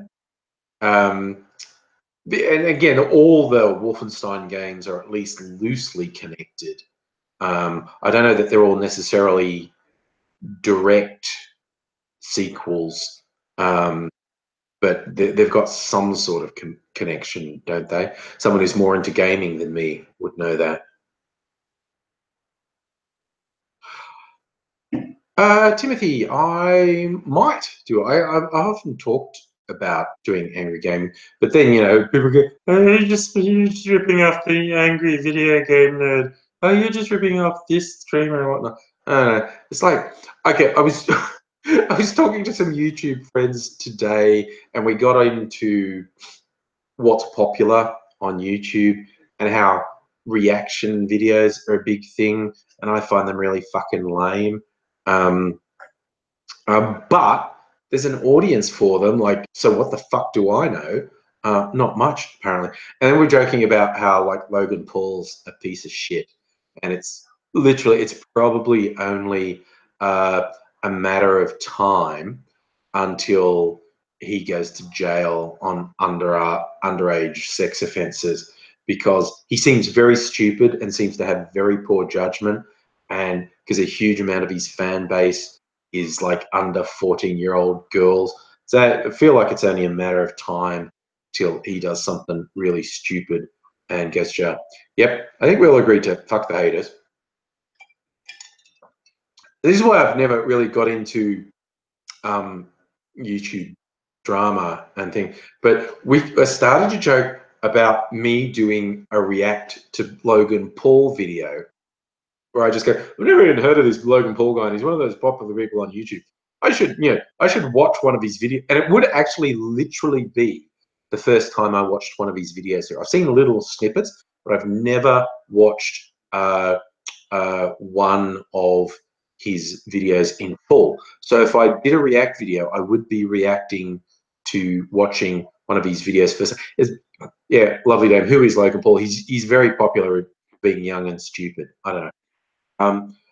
And we just kept, I just started joking about how I do, because React videos are so popular and Logan Paul's so popular, and React to Logan Paul videos are so popular.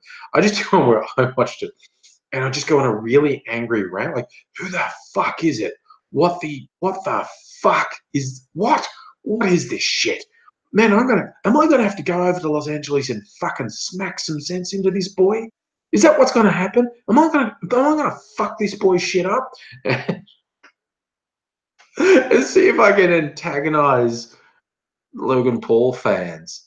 But then I'd be really depressed if that was popular as well. Kid Maris, you have a very good memory. I did do a react to Cuddle Sticks video because, yeah, my friend Nick wanted to do it. And I did post on my channel, Corey Williams, Mr. Safety, SMP Films, do like all those things, him reacting to Two Girls, One Cup. But yes.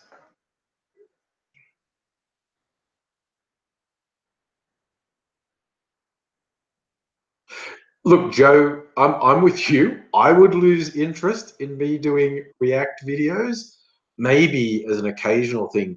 I don't know. I also would feel really dirty. I would feel really dirty doing it. So yeah, I don't want to do it. I don't know. My lovely dame. Yes, you've hit. It's the latest drama to infect YouTube. YouTube Kids is meant to be vetted and 100% safe for kids, but some really weird, fucked up shit has ended up on the YouTube Kids platform, whether by accident or by some malicious people who deliberately trick the system into putting fucked up shit on YouTube Kids. There's two versions of the weird. One is, yeah, because you get a lot of kids videos that are animation, brightly colored animation with really repetitive music, and it appears these people that are a lot of them are generated from Russia. They use really low-end computer animation, not even really animation, it's like animatics. It's the framework for animation that in any professional release would have much more work done, but it's not fully rendered. And they use these base models, are recognizable comic characters and kids characters. Like Elsa from Frozen's always there, but all Marvel characters and DC characters there. And they just do weird shit, and some of those get fucked up. But yes, they might love them. Then there's the other ones which are really fucked up, that are borderline pedophile abuse videos with little girls wearing nappies, and kids are getting injections and crying. Things with kids crying, kids being hurt and crying, and those are on the YouTube Kids platform, like really fucked up stuff. And it's just like YouTube, so many headaches. Hi, Miss Foxification, how are you? Yes, Miss Foxification, the Peppa Pig stuff, Peppa Pig knockoffs, that end up with death and torture and pain, and it's just so fucking weird. Like, people are so strange. Very hard to know what's going on. But yeah, I mean, this is the other thing. The statistic is there's well over a billion hours of video uploaded to YouTube every minute. Like, can you wrap your head around that? Over 1 billion hours of video every minute. It's like, how is that even possible? That is so crazy. And I mean, it's obvious that well over 99% of that video never gets watched, or only gets watched tiny handful of times, like less than 100 times. And even the view count on most of them is just bots, not people. But this is why I try to say to other YouTubers, like, hey, okay, how do you get big on YouTube? Be better than everything else. And so, like, and that can seem daunting when there's 1 billion hours uploaded every minute. But, on the bright side, 99.999% of that is absolute shit. So you've only got to compete against the. But even when you really get it down, there is probably an hour of good quality, good to extremely good quality video uploaded every minute of every day on you. And can you imagine that's what you're competing with? An hour of high quality entertainment, a new hour of high quality entertainment being uploaded every minute of every day. The concept of competing with that, and that's like everyone in the world joining in on YouTube, the best that everyone in the world can create. That's what you're competing with. You are competing with this platform with no barriers that says, okay, do your best, get out there, world, do your best and upload it. And it's mind-blowing to think of. And I'm with you, my lovely girl. YouTube cannot possibly have a handle on all the videos coming. I feel like what they are going to have to do with YouTube Kids is put actual human gatekeepers on it. Like, they're going to have to shut the doors on YouTube Kids, and every single video that goes on YouTube Kids is going to have to be reviewed by a human. Which is going to be expensive, but they've got so much content there now, I think they can afford to do that. Miss Foxification, a YouTuber who's not overly popular compared to some, but has a staff of 50, rents an office, runs multiple channels. That's the thing. You can do my thing. And Toby, thank you, mate, for me. Your mate introduced you to me. Good. I'm all for, telling your mates. Yeah, I mean, this is the other conversation I was having with my YouTube friends today. There are so many people doing so well on the platform. It is perfectly possible for someone like me, who thinks they're really into YouTube, can get told about someone like, oh, have you seen Billy Joe Bobo? No, never heard of Billy Joe Bobo. Well, Billy Joe Bobo's got 5 million subscribers. Someone can have millions of subscribers and like hundreds of millions of video views, and I've literally never heard of them. Not just not watched their videos, I've never heard of them. That's how big the platform is. That's how many people are watching the thing. someone can have millions of subscribers and hundreds of millions of views. Even someone who feels like they're really into YouTube has never heard of them, because some of these niches go really deep.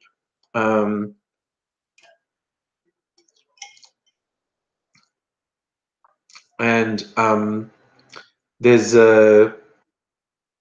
there's no way you can keep on top of it.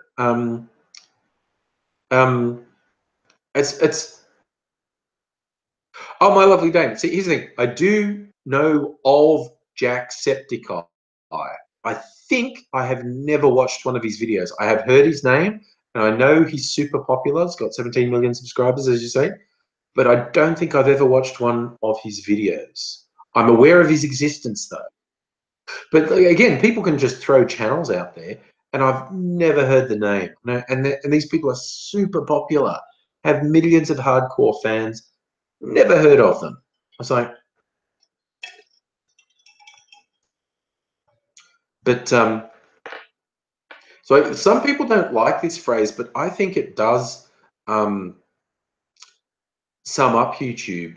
It's the most famous people you've never heard of, because if you're not on YouTube, you don't even know who the really established stars are, the people who've been a big star for years. You've never heard their names.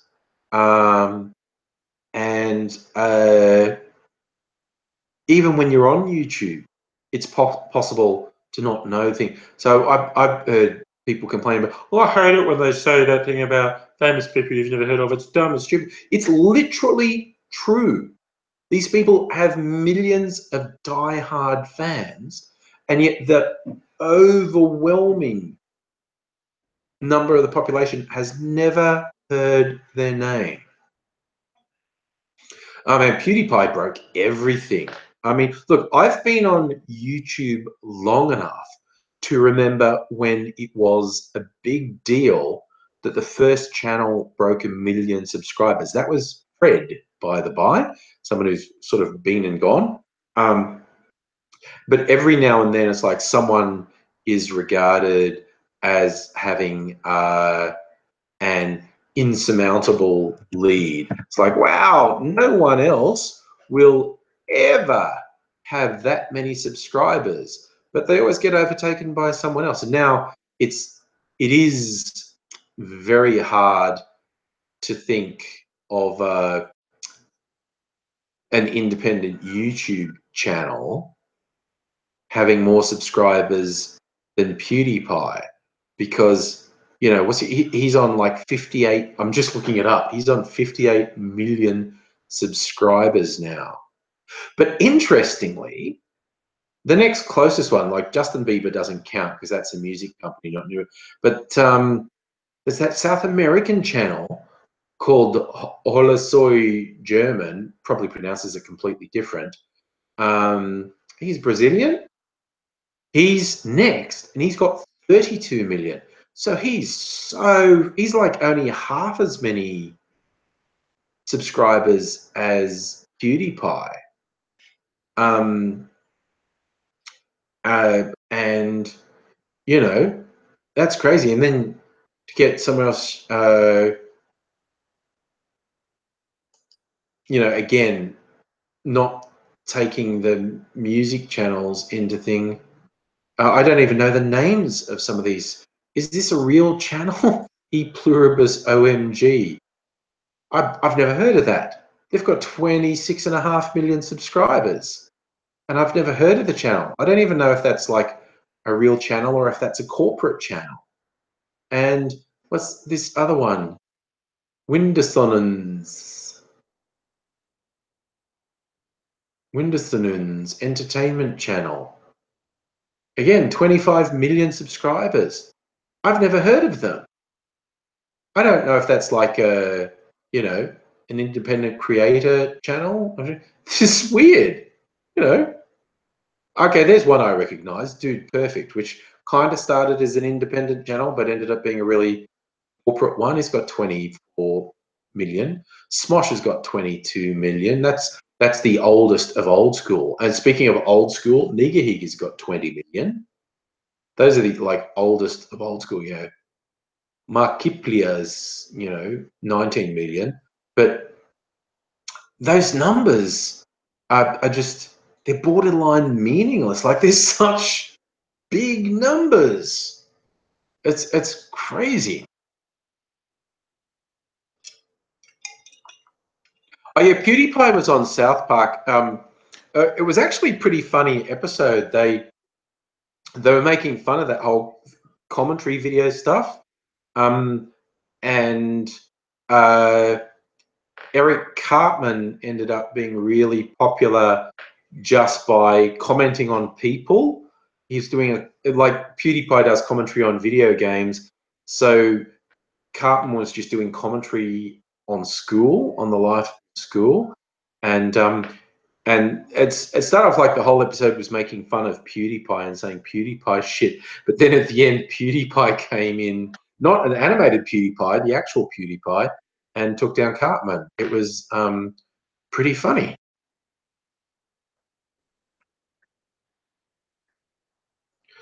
Oh, it's YouTube has just gotten crazy. And because we have these metrics, like with a movie star, you never really had metrics. You're like, oh, you knew what movies they were in, how much money the movies made, but well, how many fans do they have? Now you have this metric. There was these people who clicked on a little button to say, I want to know more about this.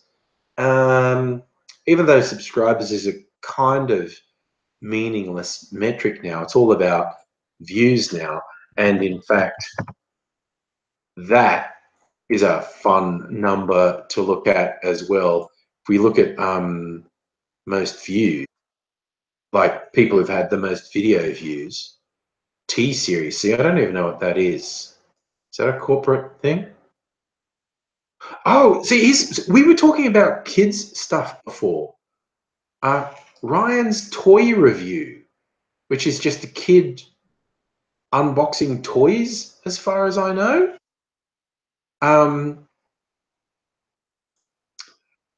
It's got total views is coming up on 17 billion, has been viewed more times than PewDiePie, has 10 million subscribers, but has over 16 billion views. Billion views. Okay. That's weird. Where's the I'm looking for the channel. Because that's a crazy old thing. Wait a sec, where's my YouTube? I'm gonna look this up on YouTube because this is fascinating. Ryan's toy review. Okay.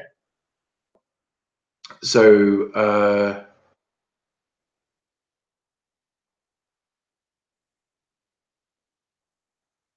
now the channel's called Ryan's Family Review. Okay. Did Ryan's... Oh, I think I might have read something about this. That Ryan's toy review channel got taken down? No, is it still here? Let me have a look. Oh, no, it's still there. Okay, 10 million views. So one day, 2 days. So there's a video going up every day on this channel. And Christ, each of these videos are going up every day and getting viewed a couple million times. That's crazy. So he's putting up a video every day of this kid playing with toys and getting a couple million views. That's crazy. So T-Series. I've never heard of T-Series. What's T-Series? It's got 29 million subscribers and 27 billion views. What is T-Series? I don't even know what that is. Okay, let's have a look. What is it? We're learning something. We're learning a bit. Tell me what T-Series is. It's Bollywood. Is it Bollywood? Okay, it's a music label movies. It's a Bollywood movie studio. Okay, that's, to me, that's not a real YouTube channel. That's a corporate channel. Okay, that answers that. T-Series is a corporate channel. I've never heard of it. But PewDiePie has got 16.5 billion views. Oh God, we were talking about one of these messed up channels, Little Baby Bum. That's one. It's got 15 billion views. I think it's one of the really messed up ones. Little Baby Bum, which again, just as a name of a channel, what in God's name is going on there? So, okay, now Little Baby Bum has a bunch of animations, just shitty animations and songs, because kids are stupid. Kids are shit, right? And they're, okay, they're putting up a video like 4 videos a week, so every second day. And that's interesting because comparatively, their videos aren't getting viewed as much. Like they're 300 to 600,000, whereas that bloody kid with the toys who's putting up videos every day and they're getting viewed millions of times. Like, that's crazy. This stuff just does my head in. This absolutely does my head in. It is so hard to wrap your head around this stuff. My God.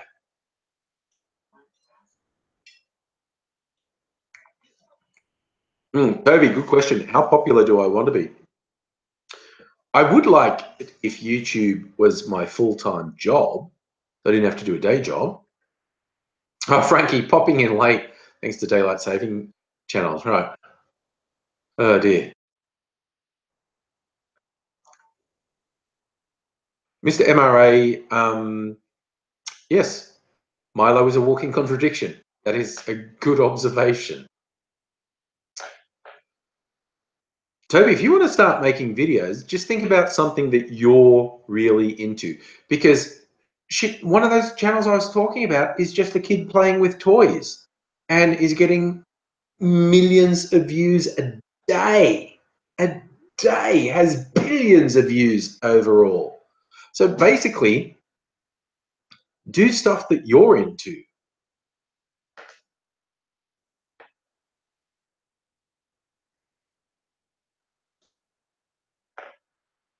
Miss Foxification, T-Series is India's largest music label, bringing the world together through its music.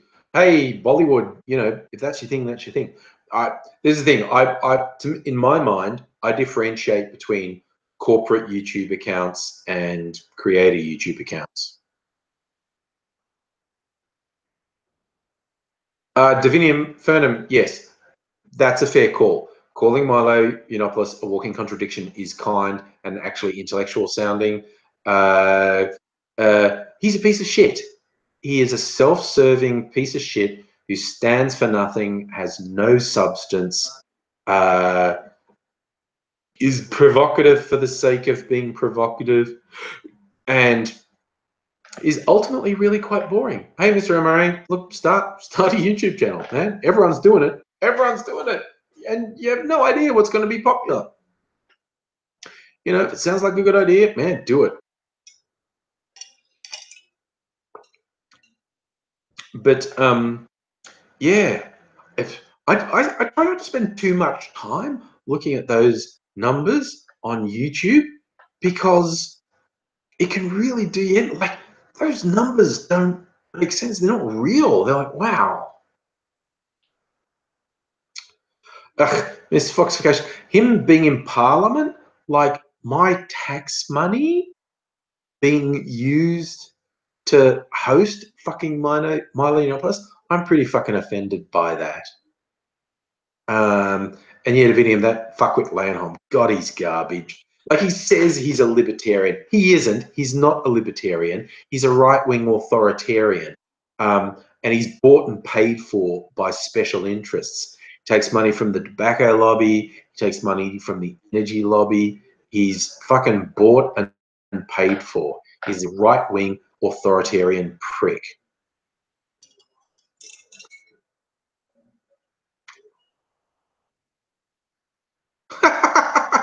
My lovely dame, you'll never forgive Milo for going on TV with fake pearls. That, yeah, that's a true test of his character right there. You hit the nail on the head. That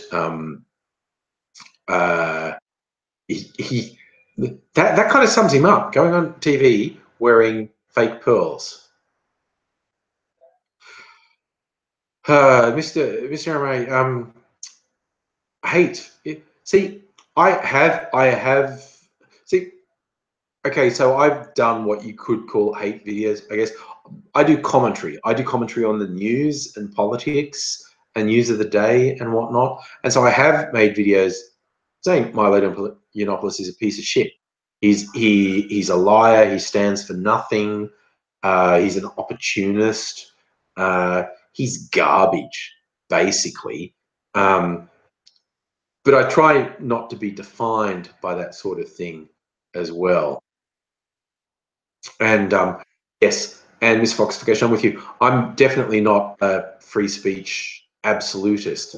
I'm a fan of the idea of free speech in general, but people who use, particularly people who are already in a privileged position, using their position of privilege to attack people and vilify people and do stuff that fucks up people's lives. No, you should be answerable for that sort of shit. Absolutely. If you are ruining people's lives, are encouraging hate against people or groups, you should absolutely be answerable for that. There's no sort of free ticket. Say, ooh, free speech. I'm allowed to say whatever I want. No, you need to take responsibility for what you say. And when you hurt other people, there should be a price to pay. There should be a repercussion for that. The fucking losers who say free speech in their mind means consequence-free speech. No way. Toby, when I retire from work, will I do more videos? Who knows? You know, Angry Grandpa's really popular. He has a popular YouTube channel. I think I'd be a great cranky old man. I'm a great cranky middle-aged man. I think I'd be a great cranky old man too. I've been practicing. I've been practicing to be a really cranky old man.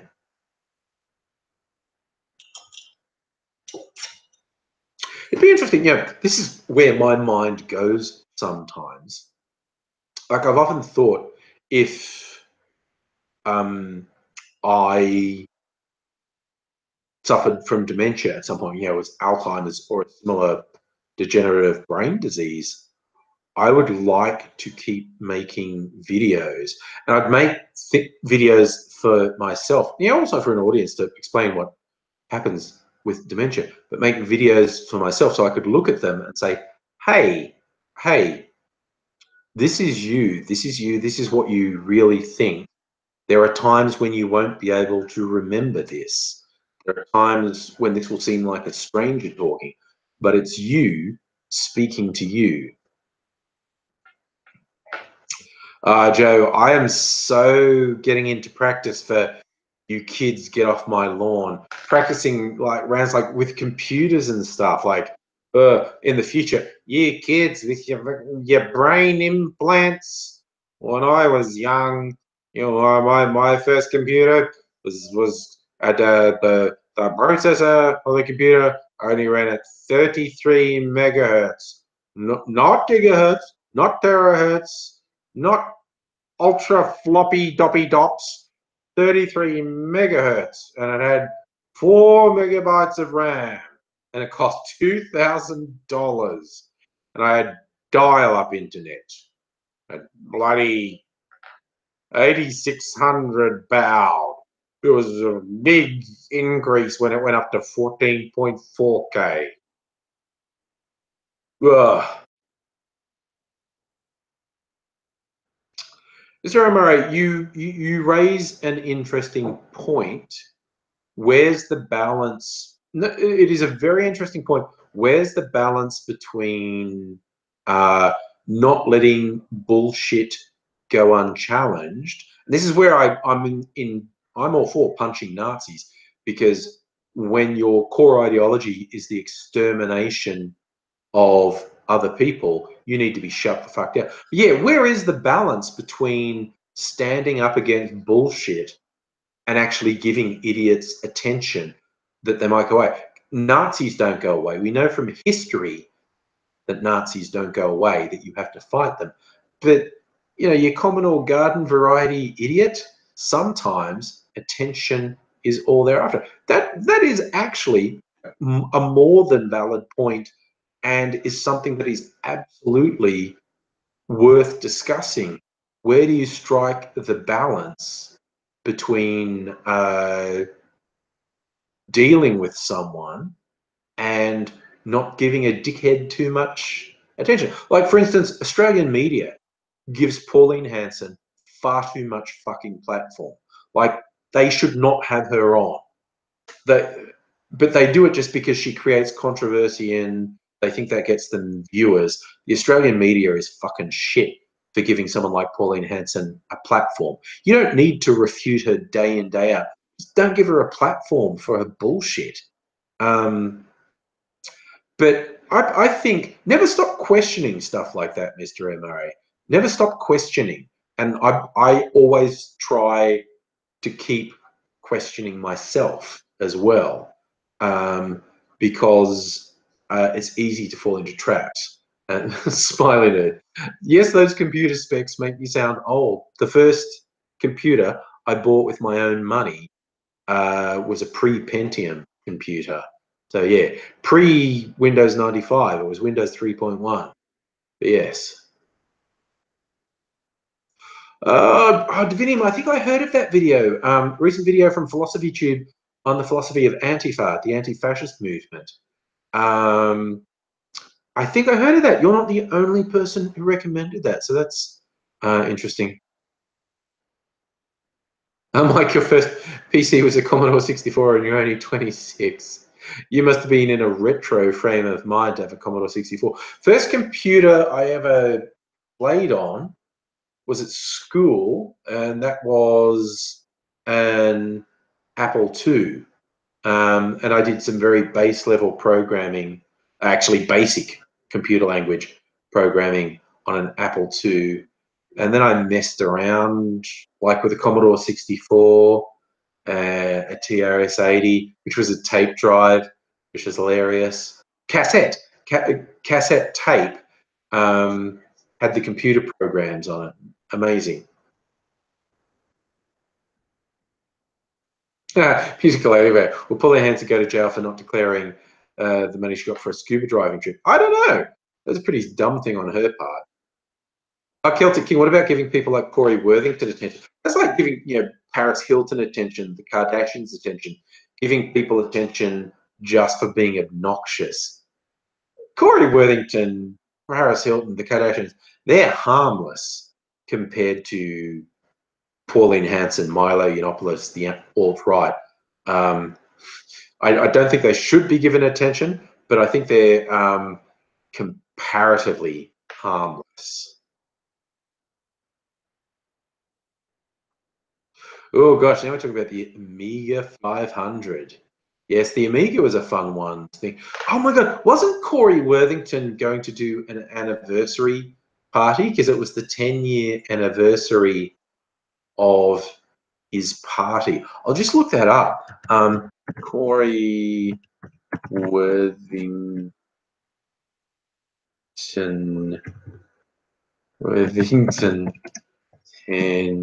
10-year reunion. Yeah, I'm going to see if anything happened for that.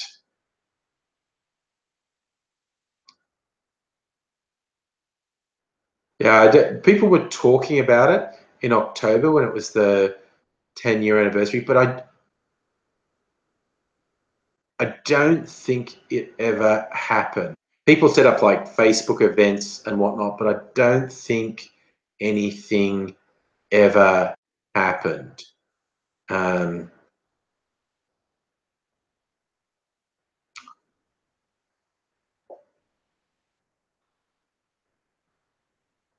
Mikey! Oh my God! What a philosophy that is.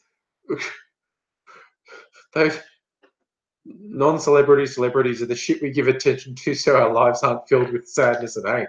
Holy crap, Mike.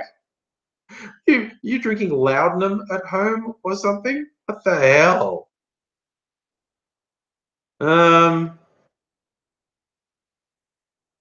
Locust Trooper. I think we have different definitions of good jokes.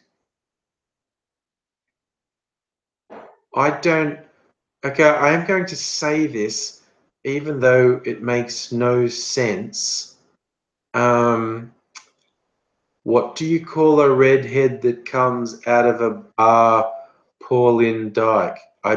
What? I think you're trying to be offensive there, but it doesn't even get to the offensive level because it doesn't make any sense. Mike was referring to people like Corey Worthington, Paris Hilton, the Kardashians. Because like you see, I made a video about Corey Worthington way back in the day where I basically defended him. And I stand by it because, look, okay, what he did with the party that went out of control was bullshit. But he's a teenager and he did a stupid teenager thing and fucked up. And then when he went on a current affair, I had a couple of big problems with what a current affair did. First, an adult trying to fucking psychologically traumatize a teenager on live TV is fucked up. That is some fucked up bullshit right there. Adults should not be trying to traumatize teenagers on live TV. But second, she failed completely.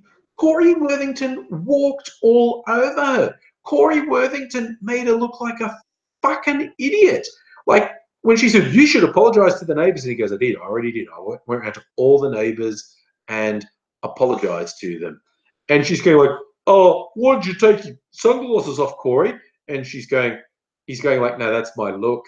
He goes, "Oh, you should take a good hard look at yourself." And they were meant to cut out then. Like she thought she was going out on a tough note. She said, "You should take a good hard look at yourself." And they were meant to cut to an ad. And it kept going for a few seconds. And Corey went, "I already have. So does everyone else. They love it." And then they cut to it. So he went out the winner. So it was, first up, it was really fucked that an adult decided I should try to destroy a teenager on live TV. That's just fucked. But second, that she failed. That this kid with no media training walked all over her and made her look like a fucking loser. It was absolutely ridiculous. Oh my God. Was it alpha? Kids are kids. That's the thing. Kids are kids. Kids do stupid shit. This is what the semi-regular time I admit to on my last day at school, what we call muck-up day in Australia. I dressed up as Hitler. We had this whole Nazi Germany theme for our muck-up day, and I was Hitler. And people say, "Why did you do that?" So, because I was a fucking stupid teenager. It seemed funny because Hitler upsets people, and when you're a teenager, you want to upset people. And I did that because I was a fucking idiot. There's no defense. There's no defense for doing that. I did that because I was a fucking idiot.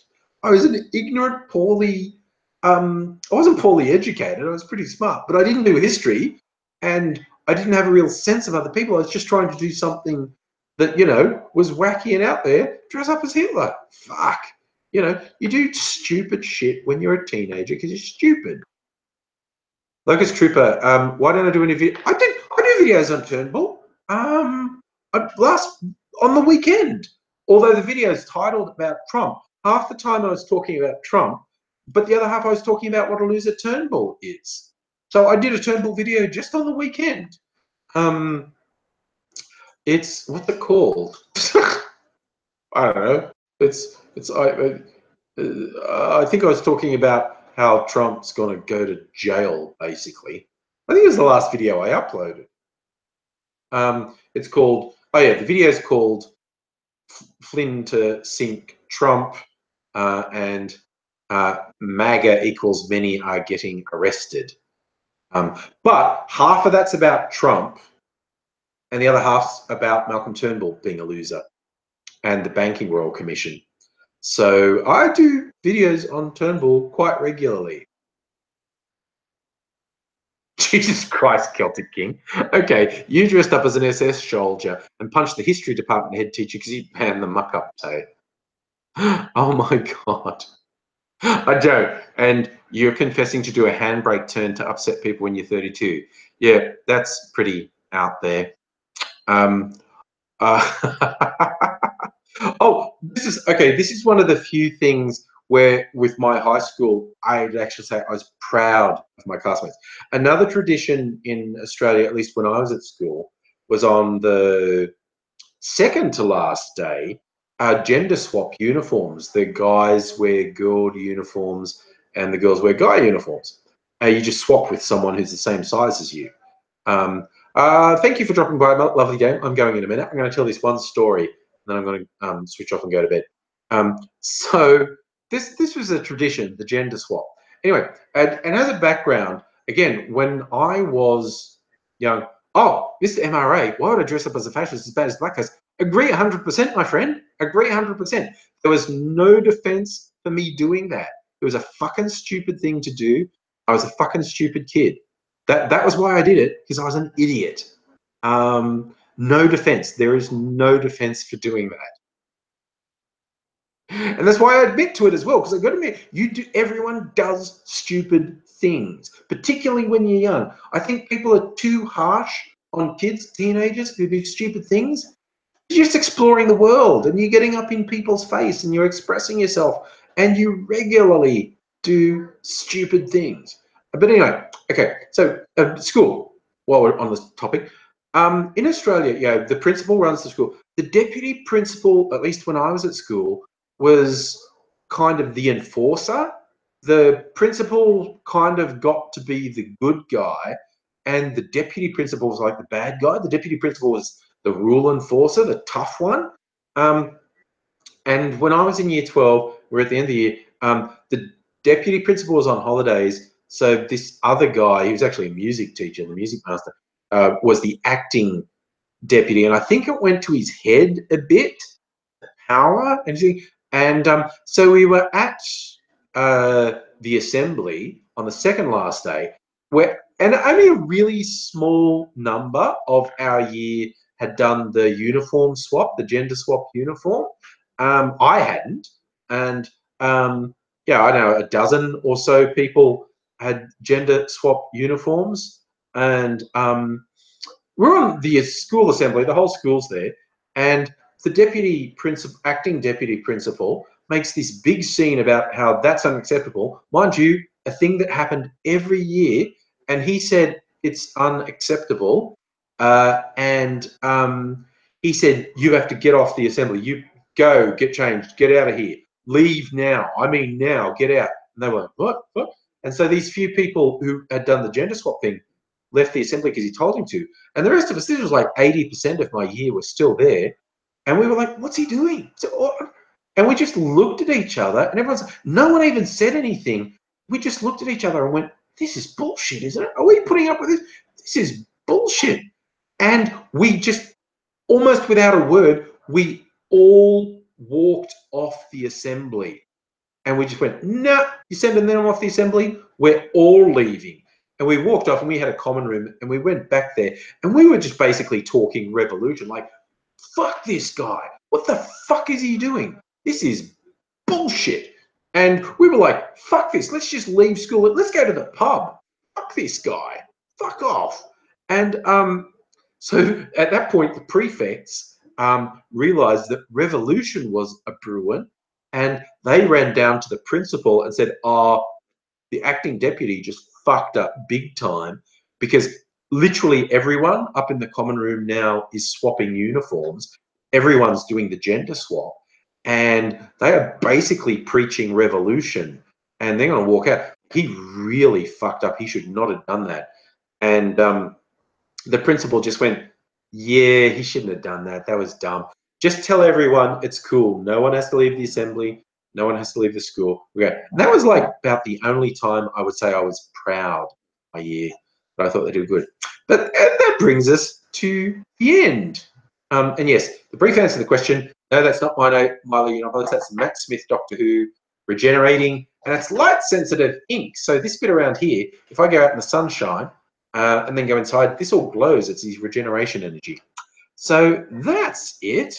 And yes, Miss Foxification, I'm glad there were no cameras or social media when I was a kid, because no one remembers the stupid stuff I did when I was a kid. So good night, everybody. Thank you very much for joining me. As always, I've had a really good time. But time has marched on, and I think it's time to go to bed. You will see me again during the week. I'll do some pre-recorded videos. Might do another live stream on Thursday. If we can get Aidsy over at some point, we'll do a video. Thank you very much for sharing the time with me. If you haven't already, hit the little thumbs up thingy. We'll fool the YouTube algorithm one day into thinking I'm popular. But take care of yourself, everyone, and I'll see you later. Bye now.